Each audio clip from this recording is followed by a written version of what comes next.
Secunderabad cantonment పరిధిలోని ICRISAT కాలనీలో cantonment board నిధులు 15 లక్షల వ్యయంతో చేపట్టున్న అండర్ గ్రౌండ్ డ్రైనేజ్ పైప్లైన్ పనులను నామినేటెడ్ సభ్యురాలు భానుక నర్మదా మల్లికార్జున్ లాంఛనంగా ప్రారంభించారు.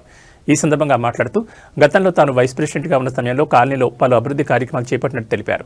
ప్రస్తుతం ఉన్న డ్రైనేజ్ పైప్లైన్ సామర్థ్యం తక్కువగా ఉండడంతో తరచూ ఓవర్ఫ్లో అవుతూ మురికి నీరు సక్రమంగా వెళ్లక కాలనీ వాసులు ఇబ్బందులు ఎదుర్కొంటున్నారని చెప్పారు. డ్రైనేజ్ సమస్యపై డీజీపీ చారుసిన్హా ఆందోళన వ్యక్తం చేసిన విషయాన్ని కంటోన్మెంట్ సీఈఓ దృష్టికి తీసుకెళ్లక అధికారులు వెంటనే స్పందించి వర్క్ ఆర్డర్ జారీ చేయడంతో పనులు ప్రారంభమైందని తెలిపారు. కంటోన్మెంట్ విషయంలో ఎన్నికలైనా లేదా విలీనమైన తుది నిర్ణయం వచ్చే వరకు అభివృద్ధి కార్యక్రమాలు నిలిచిపోకుండా చూడాలని ఎమ్మెల్యేను కోరారు. విలీనం పేరుతో ధర్నాలు చేపడితే అభివృద్ధి పనులకు ఆటంకం కలుగుతుందని పేర్కొన్నారు. రాష్ట్ర ప్రభుత్వం నుంచి కంటోన్మెంట్కు రావాల్సిన బకాయిలను విడుదల చేయించేందుకు చర్యలు తీసుకోవాలని సూచించారు. నిధులు సమీకరించి అందరూ కలిసి అభివృద్ధి పనులు ముందుకు తీసుకెళ్లాల్సిన అవసరం ఉందన్నారు.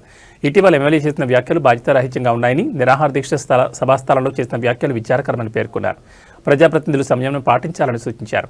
ఈ కార్యక్రమంలో ఇక్రిసాట్ కాలనీ వెల్ఫేర్ అసోసియేషన్ అధ్యక్షుడు సోమేశ్వరరావు, కార్యదర్శి శివకాంత్ గౌడ్, నరసింగరావు, భాస్కర్, బీజేపీ ఆరో వార్డు అధ్యక్షుడు ప్రతీక్ జైన్, బాణాల శ్రీనివాసరెడ్డి తదితరులు పాల్గొన్నారు.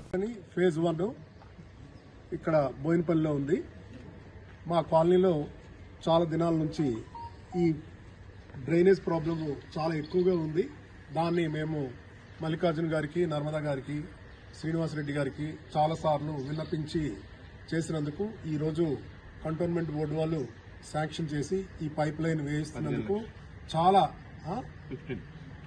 15 lakhs వర్క్ చేయిస్తున్నందుకు మాకు చాలా ఆనందంగా ఉంది. దీంతో మాకున్న డ్రైనేజ్ ప్రాబ్లము సాల్వ్ అవుతుందని అనుకుంటాము. గతంలో కూడా చాలా విధాలుగా మాకు సాయం చేసి చాలా వర్క్స్ చేపించారు మావి. అందుకు కూడా మేము ధన్యవాదాలు తెలుపుతున్నాము.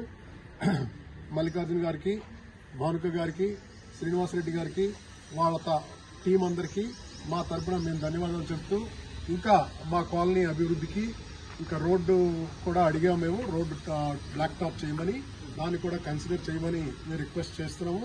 సీఈఓ గారితో మాట్లాడి మాకు ఏ విధంగా వాళ్ళకే తెలుసు అది ఎట్లా చేయించాలన్నది వాళ్ళు చేయిస్తారని అభిప్రాయపడుతున్నాము. Thank you very much.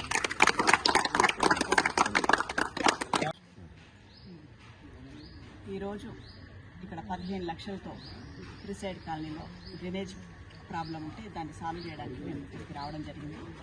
ఇక్కడ ఉన్న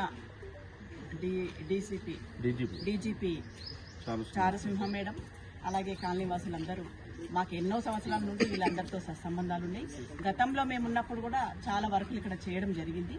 ఇప్పుడు కూడా ఈ ప్రాబ్లం సాల్వ్ చేస్తున్నాం. అతి తొందరలో కూడా వీళ్ళు అడిగినట్టు కాలనీ వాసులు రోడ్లు కూడా అవన్నీ మేము చేస్తామని తెలియజేస్తున్నాం. ఇక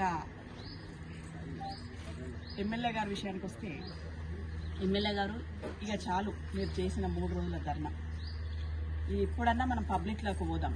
ఇప్పుడు ఇక్కడ కంటోన్మెంట్లో డెవలప్మెంట్స్ లేవు, ఇది మర్జీ అయితేనే అవుతుంది అనే విషయంలో మీరు కూర్చున్నారు. అది మర్జీ అయితే డెవలప్మెంట్ అవుతుందా, లేదు అంటే ఎలక్షన్లు అయితే అవుతాయా అనేది తర్వాత విషయం. కానీ మర్జీ ఏది డెవలప్మెంట్ చేయడానికి డబ్బులు అవసరం. డబ్బులు కావాలి అంటే మా కేంద్రం నుండి వచ్చే డబ్బులు అవి కాకుండా మాకు టీపీటీతో వచ్చే డబ్బులు, అంటే ఈ 100 కోట్ల కోసం మనం వెళ్ళి అవి తీసుకొస్తే పెద్ద ఎత్తున కంటోన్మెంట్ డెవలప్మెంట్ అవుతుంది. 100 కోట్లు అంటే మామూలు మాట కాదు. కాబట్టి చాలా పెద్ద ఎత్తున కంటోన్మెంట్ బోర్డు డెవలప్మెంట్ అవుతుంది. కంటోన్మెంట్ మొత్తం వాసులందరికీ అన్ని సమస్యలకు పరిష్కారం ఇచ్చినట్టు అవుతుంది. ఫస్ట్ దాని మీద మనం దృష్టి సాధిస్తే మంచిదని నేను తెలియజేస్తున్నాను. విలీనం జరిగే వరకు అట్లనే పోరాటం చేస్తామని అతను అనుకుంటూ విలీనం జరిగే అవకాశం ఉందా? ఎంపీ ఈటల రాజేందర్ రాజీనామా చేయాలని చెప్పేసి గౌరవంగా చెప్తున్నారు. అతి తొందరలో శుభవార్త వింటాం. ఒక 6 monthsలో మా ఎంపీ గారు గతంలో కూడా చెప్పింది ఎలక్షన్లని, ఇప్పుడు కూడా చెప్తున్నారు 6 monthsలో ఎలక్షన్లని. కాబట్టి మర్జీ అనే విషయాన్ని అది తర్వాత, అది మర్జీ అనేది అక్కడ కేంద్రంకి సంబంధించిన విషయం. కాబట్టి అప్పటికే మా అన్నగారు అది కూడా మాట్లాడడం జరిగింది. కాకపోతే ప్రస్తుతం అయితే ఎలక్షన్లను పెట్టమని అన్నారు. అతి తొందరలో శుభవార్త ఇంటర్ కంటోన్మెంట్. సర్వీస్ ఛార్జీలకు సంబంధించి ఏ నాయకులు కూడా నోరు కూడా తెలపట్లేదని ఒక ఎమ్మెల్యే విమర్శలు చేస్తున్నారు. సర్వీస్